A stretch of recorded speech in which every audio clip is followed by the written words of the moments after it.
では、静けさの森ダイアログシリーズ始めたいと思います。皆さんこんにちは。めちゃくちゃ暑いですね。昨日は群馬で 41.8 度という、日本最高気温を更新しているので、万博会場も暑いですし、ところどころね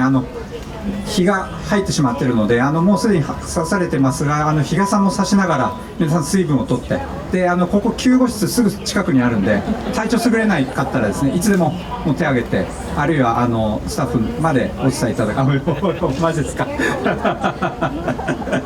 ご紹介する前に福岡さんに手を救護室にでも福岡さんも例外ではないんで、はい、大変だったらぜひお伝えくださいということで、今日ゲストに呼んだのはですね、テーマ事業プロデューサーの、福岡伸一先生です。よろしくお願いします。どうも皆さんこんにちは、福岡伸一と申します。はい、今日はですね福岡さんをゲストにお迎えしながら、この命動的平衡感についてですね福岡さんからお話をいただきつつ、この万博について皆さんと45分、あれもうちょっと短くするかもしれないですけど、その時間ご一緒に過ごしたいと思います。よろしくお願いします。お願いします。では早速ですが、福岡さん福岡間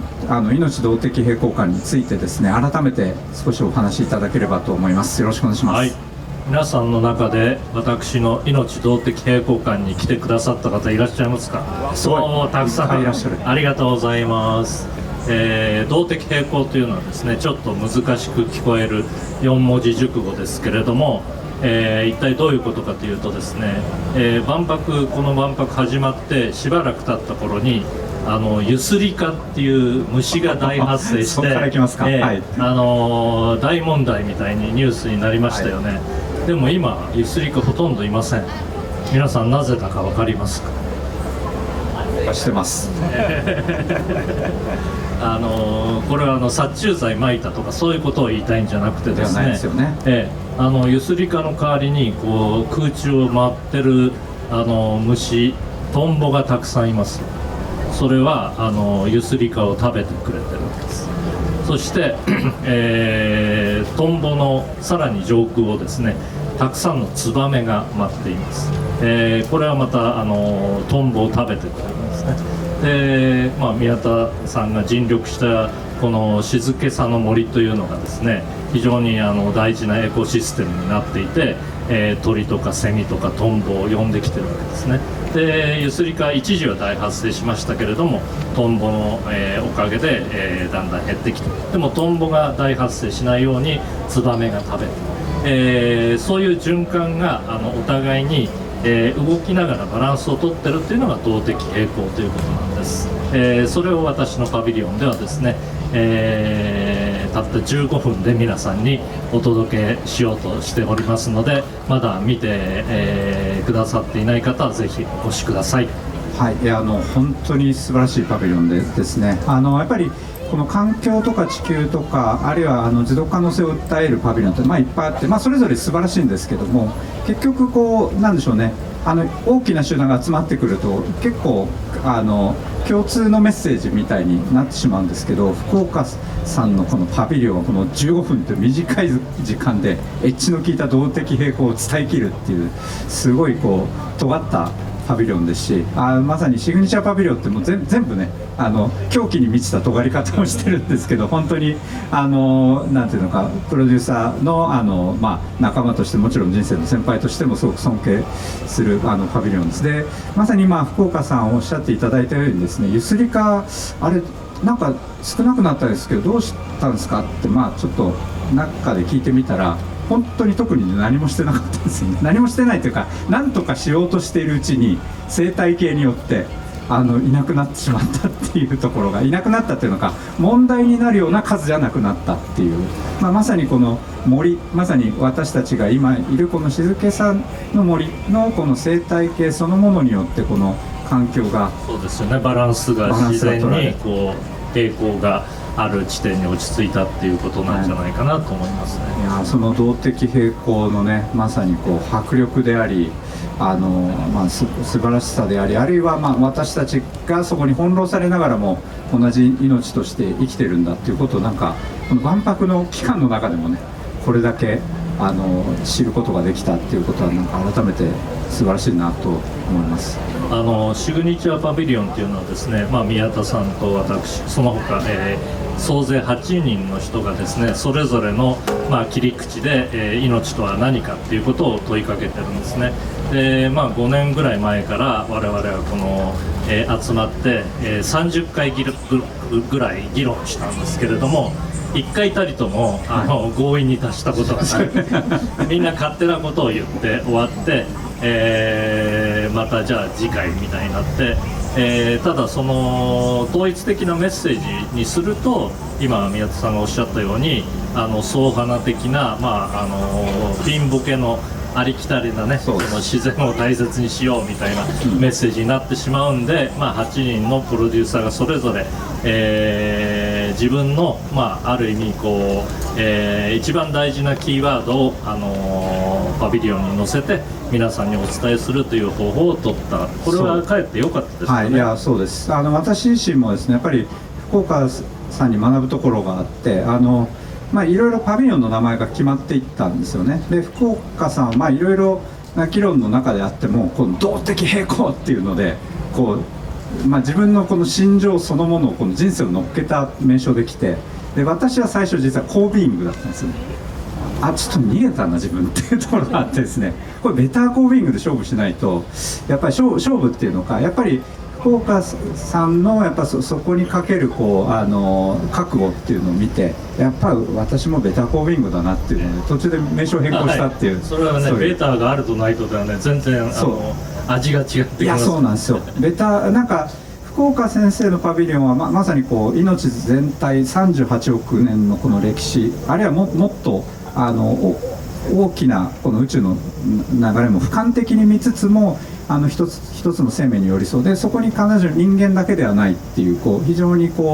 メタ的でもあり個に寄りすぎない視点があって、でベタコービングっては個から始まるっていう部分があって一見対極のように見えるんですけど言わんとしているところはねかなり共通していて、このコービングですよね。つながりの中でベターってまさに動的というのかエントロピーに逆らってこの未来を見ていこうっていうこの意思があることによって本当に動的平衡とすごくなんか共鳴するような概念だなと僕は個人的にずっとリスペクトしながら思ってるんですけど、コービーンのコっていうのは個々の個じゃなくて、あることとあることの間にあるっていうか、そのインタラクションですね。そうですですからそういう意味では私が、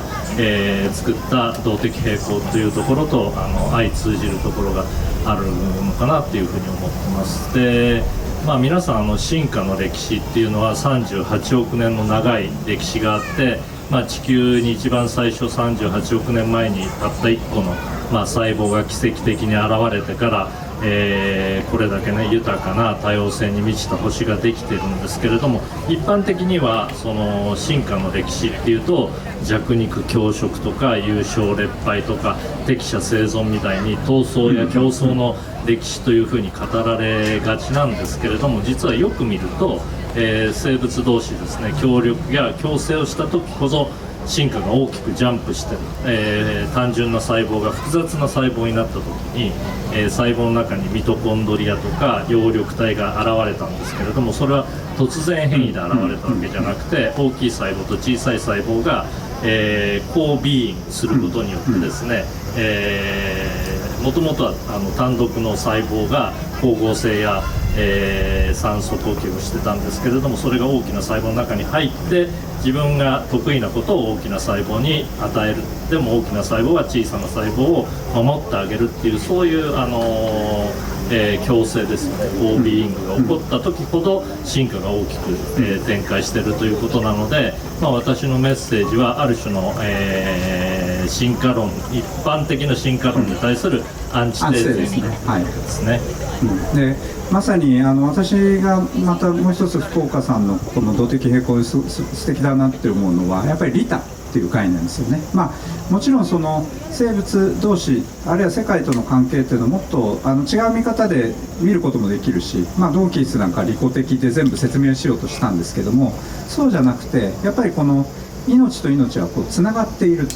でさらにやっぱそこにこの利他っていう視点で見る方がやっぱり未来にもつながってくるんじゃないかっていうところがすごくやっぱ重要な視点だなって思ってますし、私まさにさっき福岡さんがベタがあるとないので大違いだっておっしゃったように、やっぱそこにベタっていうのはベターコーミングってつくことによってこの利他も含めた、あるいは未来に向かっていくこのエントロピーにこの逆らってこの未来を見ようっていう、そこにこの意志がこもるので、なんか利他っていう言葉に福岡さん込める思いと、私たちがベタっていう言葉に込める思いも結構やっぱりつながっている部分があるなというふうに思います。そうですね、最初からこの議論をしたらもうちょっとプロデューサーがまとまったかもしれないですね。今更気がつきましたけど、確かにこういうふうに膝を、交えてね話してみると、思いが共通している部分がたくさんあるかなというふうに思いますね。ドーキンスという人が、利己的遺伝子論というのを、20世紀に言ったわけですね。その生物の目的はとにかく自分が複製してこう生き延びていくことなので、遺伝子は非常に利己的に振る舞っている。その、結果として生物が多様化しているし、地球も豊かになっているだけで、遺伝子自体は非常に利己的に振る舞っているっていうのは彼の説なんですけれども、必ずしもそうじゃないんですね。利己的に振る舞っているように見える皆さんの遺伝子っていうのは、これから10世代経ていくとどうなってるかというと、自分の遺伝子なんてもう全然残ってないんですよ。どんどん希釈されてしまって、いろんな遺伝子に散らばっていってしまうんで、本当に利己的である実態がね、利己的遺伝子論にはない、それも私の、密かな、アンチテーゼになっていて、絶えず生物は何らかのこうギフトを他の生物に手渡し続けて利他的にやってる。でもそれはトランプが言ってるようなあげるからくれっていう風なディール、1対1のディールじゃなくて、とにかく何かを誰かに手渡すと、別のところから何かがやってくるっていうのが本当の利他なので、そのディールじゃないんですよね。おっしゃる通りです。トランプのディールも本当にこうドーキンス的な利己的なものの関係でいこうとしたら、実は彼が利己的な市場だと思ってたのは、先人が積み上げてた信頼の上に成り立ってたんですよね。で一気に株価がドーンって落ちて、もう彼のディールすら成り立たなくなってしまったので、実際この個と個のやり取りのように見えるものも、それまで紡いできたものの上にやっぱ乗っかってるし、さらに言えばやっぱその先っていうのをこう見据えていかなくちゃいけないっていうことですね。でまさに福岡さんのこう動的平衡感は、他の観ってどうしてもここから先の未来とか現在っていうところにこうフォーカスしがちなんですけど、やっぱこの38億年も含めた非常にこう俯瞰的にスケールのあるところから見ることによって、またこの考えが説得力を増してるなっていう、もう本当にやっぱり8巻の中に福岡さんの巻があるのとないのでもう全然意味も違ってたので、なんかやっぱり過去とつなげながらやっぱり命を知るっていうのがテーマだと思うんですけど、この福岡感があることでこのシグニチャーパビリオンの深みっていうのが保たれているなというふうに。それはちょっと褒めすぎなんですけども、私の観はですね、その命っていうのは一体何かということと、この万博全体のテーマが命輝く、未来社会のデザインということなんですけれども、なぜ命が輝くのかっていうことにも、答えようとしてるわけですね。で命が輝くのは実は命が有限だから、命に限りがあって必ず死を迎えるからこそ今の命が輝いている。じゃあ死っていうのは一体何なのか。死は悲しいことでもないし、終わりでもないし、生の中断ではなくて、死ぬことによって、新しい生が生まれるのであり、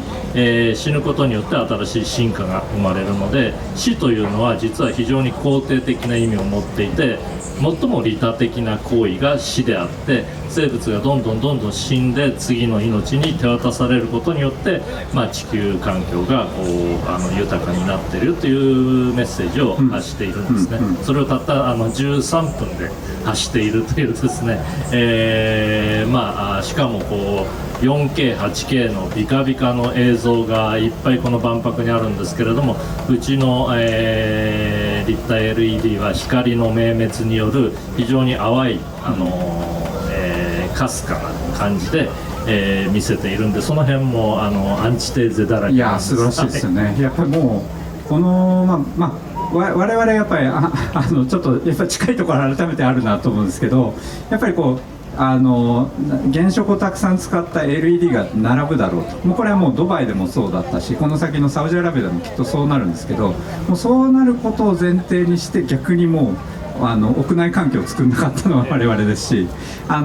福岡さんのところは色っていうのをそぎ落として、まさにこの静筆なこのなんでしょうね、この具象的な形っていうよりは命が受け継がれていくこのイメージであり、であとそのそぎ落としたこの表現の中にやっぱりこの死っていうものをこう感じられるっていう、なんかそこがすごくやっぱ表現としても突き詰めてて本当に素敵だなっていうふうに思ってます。で福岡さんのまさに色をそぎ落としたからこそ死っていうものが最後に語られる時に、やっぱそこにあるこう余白だったり受け継がれていくもの、未来っていうところに我々が思いを巡らせることができるなっていう、やっぱ色がバーってくるとね、もうそこに押し込まれちゃうところもありますよね。それはそうですね。その点で、私から宮田さんにエールを返すとですね、この宮田館、建物としてはですね、その屋内がないんですけれども、非常にこう綺麗ですよね。幾何学的に、見ても、あるいは美的に見ても非常に綺麗で、私はこの宮田館を見た時に1970年の万博を思い出したんですね。それは私は10歳で、宮田さん生まれてないです、で皆さんも前の万博を知ってる人はだんだんいなくなってきたかと思うんですけれども、1970年の万博に一つ非常に美しいパビリオンがありまして、それはですねスイス館っていう光の木みたいな出ますか、ここですね、これですね、これを宮田館にイメージを重ねて、現代のスイス館みたいだなっていうふうに思ったんですね。このスイス館もその建物じゃなくて、そのイメージとして美しさっていうものを光の木として表したわけですね。それが、宮田館の場合はこの、夢洲の青空に縦のと横の整然としたグリッドで、ある種の空間をこう表現している、それは素晴らしいと思いましたけど、あれはどういうふうに出てきたんですか？そうですね、実はあそこに至るまで何回かリテイクがあったんですよね。で一つはやはりこう今回静けさの森っていう生態系を呼び込んでスイス館の場合やっぱりある種独立してこう光の木としての象徴性があったと思うんですが、実際の自然も呼び込んで、空を見るっていうところが藤本さんと大屋根リングの構想はもうすでにあったので、空を見るっていうところをこう軸にしながらこの自然と一体になるようなものを作ろうと。で最初いろいろこうディスカッションしていく中でサナと話している時にやっぱり金沢21世紀美術館とかルーブルランスっていうのは彼らの代表作で本当に素晴らしいんですが、21世紀美術館とかまさにこ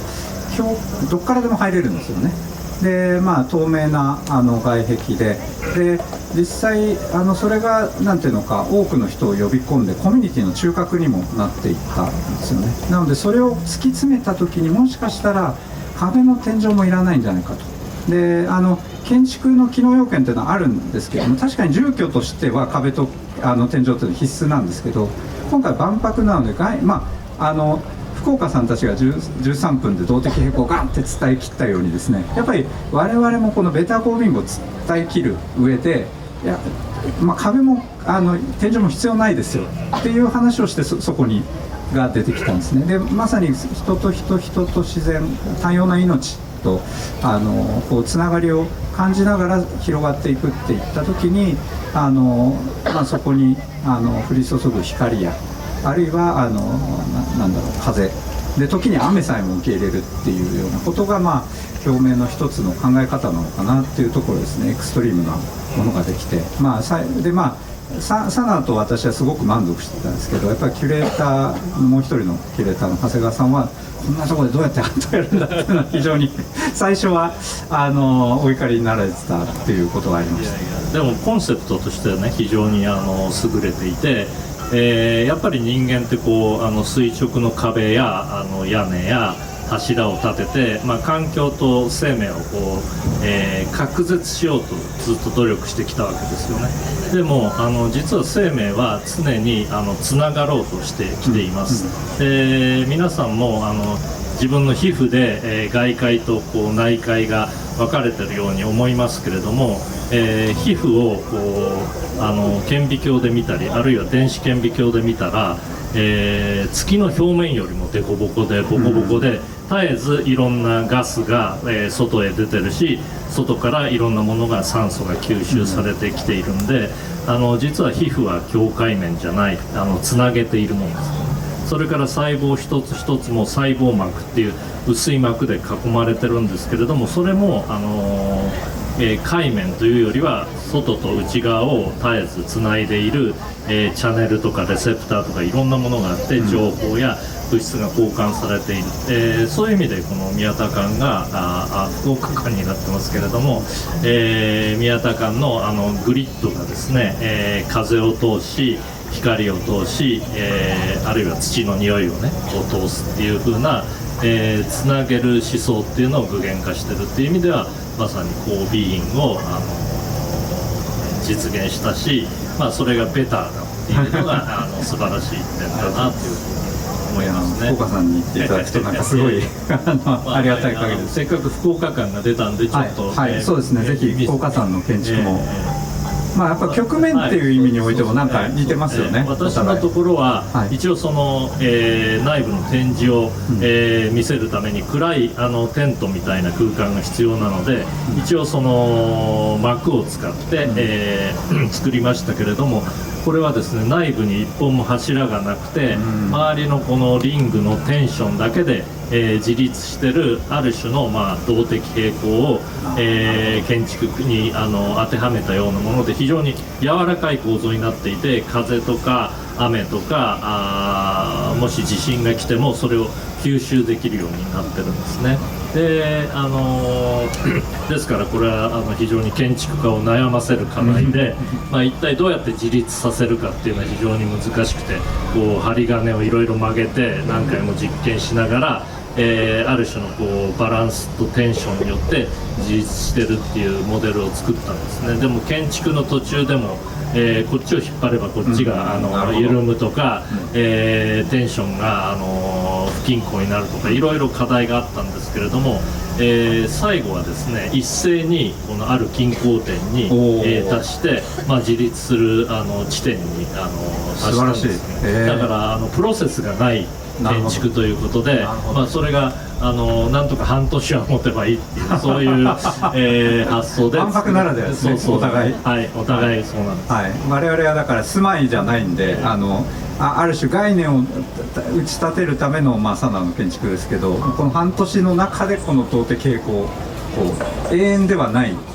ある種有限性の中で立ち上げた建築っていうことなんですね。素晴らしい。本当に幕がふわってこう、天から降りたような、大地に降り立ったようなマンタが海底にふわりとですね、こう着地したようなそういう感じになっておりまして、で中は暗い空間になっていて、光のショーで、これですねこれはクラスラというふうに名付けたんですけども、このクラスラっていうのはですね、細胞の中でこう骨格を作ってるクラスリンっていうですね、カゴ状の、それこそ宮田館のこのグリッドみたいなものが柔らかいタンパク質でできてるんですけれども、それがクラスリンっていう名前なんで、そこから、それを無理やり複数形にしてクラスラという名前に、してみました。すごい。これがなんていうか最初は粒子のような流れから始まって、で我々自身の体も粒子からできていて、それは過去からの進化の過程として一瞬自分の体を今作っていますけれども、これはまたやがて間もなく流れ出ていく。皆さんも昨日の自分と今日の自分はですね、もう物質的に違ってるんです、流れ込んできたものと流れ出たもので、変化しています、で数ヶ月も経つとだいぶ入れ替わってるし、1年も経つと1年前の皆さんと今日の皆さんでは全然違う、構成成分でできています。ですから久しぶりに会って、いやいやどうもお変わりありませんねって言うんですけど、実は皆さんお変わりありまくりの1年も会ってないとその人は別人になっているんで、本当は約束なんか守らなくてもいいというのが、動的平衡の、断りなんですけれども、それを言うとお金返せとかいう話になるんで、人間は言語とかね、契約とかいろんなその生命の外側に約束を作ってなんとかこの社会を保ってますけれども、実は生命体自体は絶えず流転していて、一瞬自分の命があるっていうのはものではなくて、エフェクトっていう作用として、生命があるというのが、動的平衡のメッセージですね。私実は1週間前インドに行ったんですけど、すごいですね、この中に、この暑さの中に、さらに暑いところにいて、でしかもその中のなんですか、ガンジス川の元のバラナシっていうところがあるんですけど、そのカオスの中でなんか動的平衡を感じたんですよね。でなんで今日インドに来てるんですけどなんか今福岡さんの話を聞くとあながち間違ってなかったんだなって、まさにこうカオティックな秩序とかっていうものを超えた、この流転していくような中で、だからインドにおられたら、そのインドの、ガンジス川の濁った水とかですね、うんちやおしっこが一緒に流れ込んできている、そういう成分の何%か今宮津さんを形作っている。いやそうなんです、しばらくしたらまたそれが抜けていくと思いますけど、いや本当おっしゃる通りですね。なんか医学でも最近やっぱ腸内細菌の考えがすごく入ってきて、やっぱりちょっと前までは日本食が、日本食はちょっと塩分高すぎて実は今世界的には少し落ちているんですけど、美味しさではトップなんですけど、健康にいいっていうのは地中海料理みたいなのあったんですけど、地中海料理を地中海以外の人が食べても健康にならなかったんですよね。でやっぱりそれは人間の細胞以上にある腸内細菌、こことのやっぱバランスの中でやっぱり万人にいい食べ物なんてないというのか、やっぱりそういうさまざまに環境の影響の中で変わりゆくものの中のバランスとしてのこの、食だったり、命だったりその通りですよね。ですから本当に人は一人で生きてるんじゃなくて、これは別に金八先生みたいなことを言いたいんじゃなくてですね、精神論ではない、本当に腸内細菌とともに、生活していて、自分の細胞以上の数の腸内細菌が我々の消化管に存在していて、昔はこれはただ寄生していると思われてたんですけれども、実は非常に積極的に、利他的に振る舞ってくれていて、我々が食べた栄養をさらに、細かくして利用しやすい形にしてくれたり、外敵から守ってくれたり、あるいは免疫系を刺激して、我々の体調を整えたり、あるいは精神状態にまでね、影響を及ぼしているということで、腸内細菌と本当にコービーイングしてるわけなんですけれども、実はその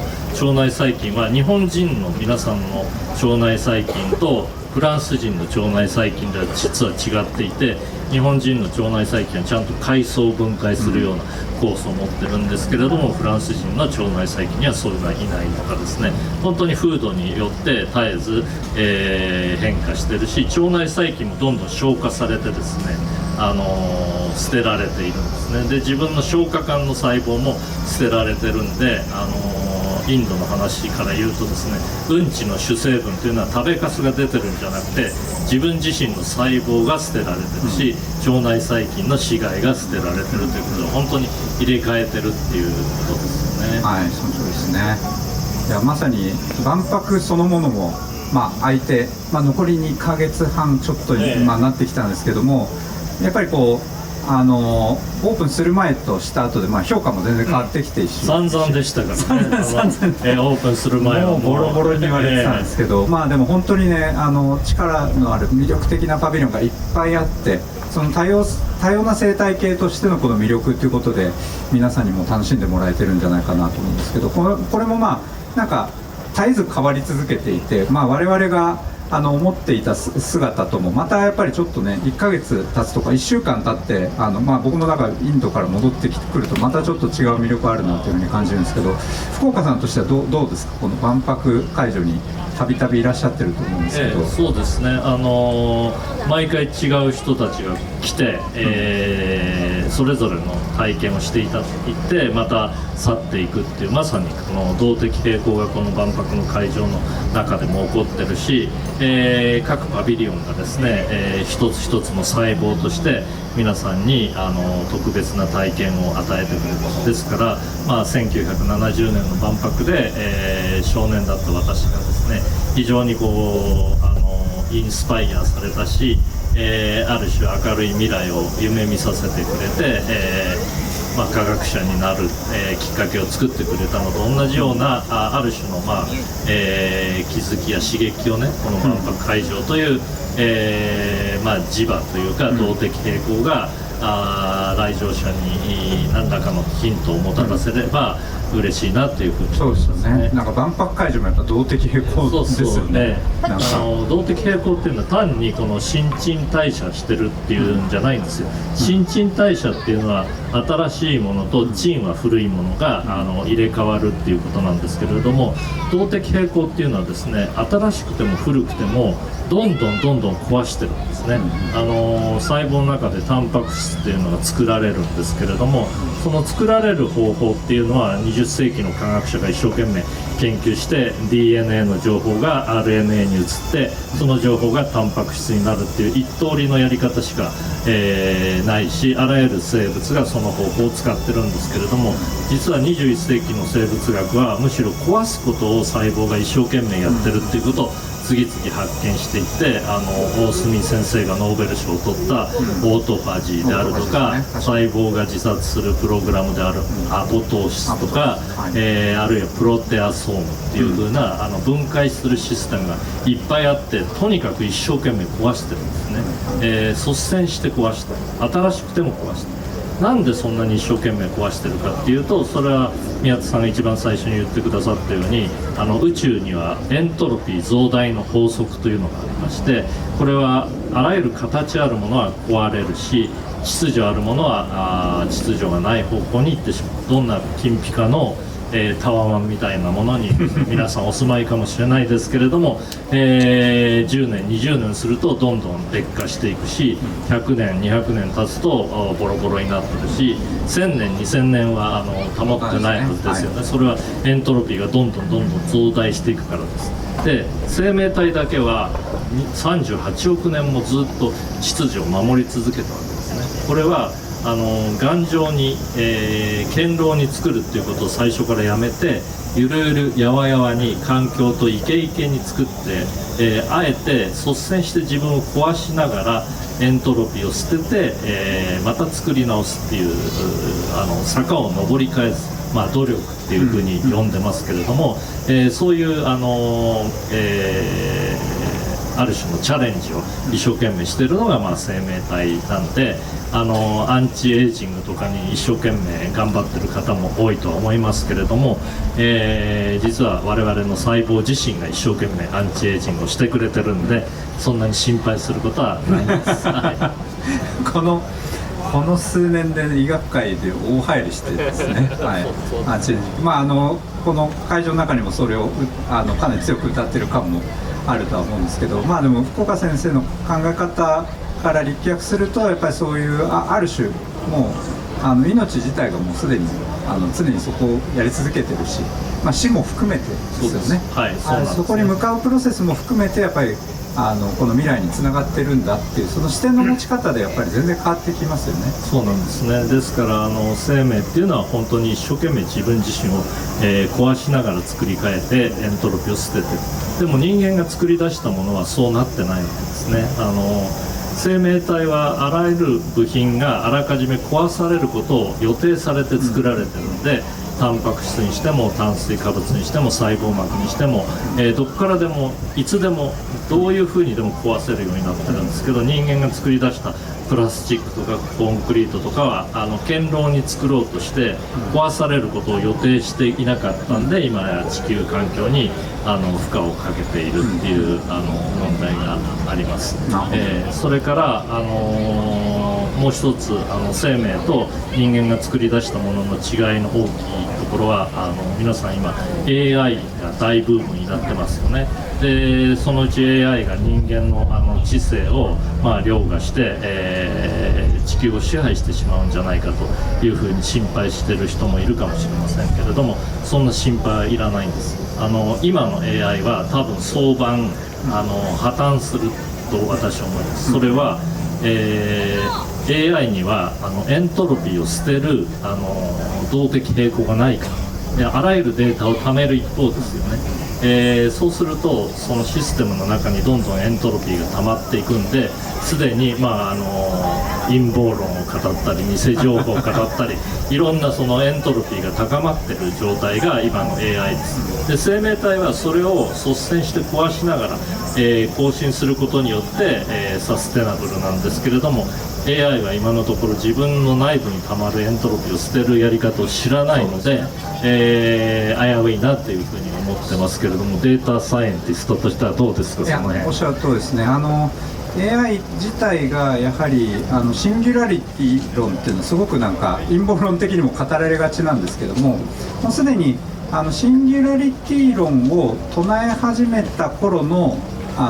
理論は崩壊してるんですよ、というのは彼らが思うように技術の部品っていうのが一斉にこう進歩しなかったと。である意味生成 AI っていうのはそこの部分的なところが一気にガンっていったわけですよね。でもうその時点でシンギュラリティも破綻してるんですけど、でもこの今進化してるその計算能力とか課題整理能力がある一方でAI がそもそもやっぱ持ってないものっていうのが福岡さんおっしゃっていただいたような、生命としてのこのいわゆるこうエントロピーの循環でもあり、でさらに言えば例えばそこに意思情動っていう、その命の上に脳を持った生物で考えるとこの、感情というのか動機そのものを自分の内から起こせるような仕組みもないわけですよ。でそこがやっぱりまだまだ圧倒的に時間かかるし、そもそもそれを人間は望んでるわけではないので、そういったことを考えるとある種 AI そのものの、生存戦略としてはそういうエントロピーを持ったものの中に組み込まれていくしかないだろう。そうですよね、だからいかに、そういうシステムが生命化しなければいけないかっていうことなんですけれども、生命化するっていうことはその柔軟に柔らかくなるということなんですが、一番大事なポイントはいかにエントロピーを捨てていくか、自分自身を壊しながら捨てていくか、それを生命がだけが今のところできていて、ですから逆に生命とは何かっていうと、その自らを壊しながらエントロピーを捨てるシステムだっていうふうに逆に定義することもできるんじゃないかなと思います、ね。まさに死っていうことですよね。最後はエントロピー増大の法則に押し倒されてしまって答えは死を迎えるんですけれども、その時には、生命は誰か新しい生命に動的平衡を手渡しているんですね。それは何も子孫を増やすという意味じゃなくて、自分の生命が他のあらゆる命につながっているということで、ユスリカにつながってるかもしれないしトンボにつながってるかもしれないし、あるいはこの静けさの森のね、木々に、それからこのセミがいっぱい鳴いてますよね、これは土と一緒に連れてこられたんでしょうかね。カエルもいっぱいいるんですよ、カエルもいますよね。夜になるとゲコゲコゲコがすごくてですね、カエルと一緒に我々が連れてきてっていうことですね。まさに我々のこのベタコービングも、宮島さんの作品とか塩田さんの作品で死を感じさせるようなある種、特に宮島さんはゼロをカウントダウンせずにそこに仏教的な空がある。でもそれがまたいろいろな形でつながっていくっていう、まさにこう福岡さんのカントもつながるような死っていうものをそこで感じながら、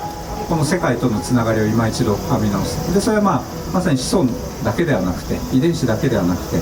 さまざまなこの営みのつながりの中にこの自分の痕跡があり、